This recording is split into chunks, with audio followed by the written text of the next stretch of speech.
تماشاوان ما اجبو بتر درباری آواکرین آوی زانینگه هده که جبو دمه که حتی برو آوستاندن نهاجی بیشتی 5 سالان خوات ابداوی کرین آوی بریوده چین گلو گرینگی آوی چیه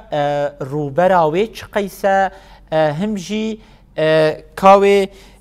کنگی بداوی ببه ای سال و تک و خدمت خوندکاران یا نه درباری وی کده و برس نظمی محمد سرپرشت پروژه آواکرین آزانینگه همجی اندزیار آواهی سازیه یا و بجداری بولتان مبه برس نظمی دمات باش به شخوا ما دیار کرد که جبر ایریشن دومدار ین دولت ها ترک لسر دوره به تایبت کوبانه خباتین آواکرین آزانینگه هاتبو راوستاندن لپشتی 5 سالان ام دبینن بر بداوی و دچه ام ناس بکن گرینگیا ویزانینگه جبو خوندکارین کوبانه چیه هونجی بحثا بکن که روبراوی چه قیسه داتاین ویزانینگه بچرنگینه کرم بک تم باش سلاو ریج همو تماشاوان روش ویرا پروژه وکی زارن یعنی گرینگیا که خواه هیچ بو ملت اقلیم افراط یعنی اقلیم افراط دور اقلیم رقه دور جزیره بو شاگردی خواه کنه دور بو پیش رو جوان شاگردی که دبستان دخرجن لبه زانینگه بخونن و باشی هانا که پیوستن جوی منطقه را زانینگه جارک دن هاتا بدان کن ذاتی و زانن 10,018 دست بیکرن سر برسکری که مالی هاون در هاتا سکراندن و سر ایشی دولت ترکیه هاتا سکراندن لیج 10,022 جارک دن دست بیکرن آوا کرنا و پروژه اف پروژه اینا دوام پروژه سر اردکی او بیجن سر جیکی عرض مستبعد يعني عرض قراجة مساحة أو دورة 26,000 يعني 26 شمال عرضة هكتارة إيه كلها أهم بروجي منادى سبيكري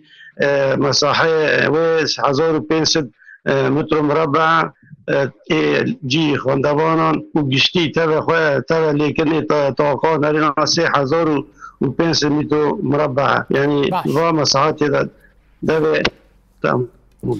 برز نظمی زانینگه به تمامی و کنگی خلاص به ای سال و پروسه خوندن لیه هبه یا نه یعنی و خوندکار ای سال دکاره به نزانینگه دوام بکن یا نه ام دوای باوری دانه ان شاء الله دوام بکن نه هم گیشنه بر پروژه تالیا پروژه یعنی ابي تشتيبات يعني تالي بروجي بويا كهرباء تشتغل يعني عم يريد القديم مثلا عم باور بكن يعني هيك بيجن دهان ان شاء الله يعني بروجي بقى يعني بروجي قشتي اباهي كانت خانواده قداندن دور ما عادي خوي بره يعني كاري بده واضح هي بوش بيش روجي كو قانون يعني عم بين باش ندفع باش كلي بره كانه مالي حاضر با كل جاكتان يعني بس هم باش قد طلبي ما عندك خاندوان ما عندك وانا هم باش تلا خانده بدن حتى پیش رو جای کوین امکانی به آوری مازن بکن و جی خواجی يعني سكن طلاب اوجي ديوار شكرا پروژه ورگا مازن نها گور امکانات هی ما یک آواهای کتی شكرا تبع جی پرتخانه جی بوفه و جی مدرسه خاندوانانه یعنی یکی متکامل انها به وقت بس ان شاء الله جی به وقت نزدا بقدر باشه رهبری خسر لچونای گرتی سرخوا تا استنگی و زحمتی راستی وطن برز نظمی نه ذاتین پروژه برای دست که نه یعنی تمویل خوش در بابو بس ها تسکراندن و که روشی جوات چیکرج نهاجی رهبری خسر تمویل و راکیر صرفه و سرویجی هم بر دوامن که کاری که یعنی باکی سیستماتیک یعنی مالی و تداین و ان شاء الله جی و بر دوام که زیاده به بله سپاس جبوتا برس نظمی محمد سرپرشت پروژه آواهیا زانینگه درباری بداوی کردن آواهیا زانینگه کوبانی ده دریا تلفنی بهجاری بولتن ما بو سپاس جبوتا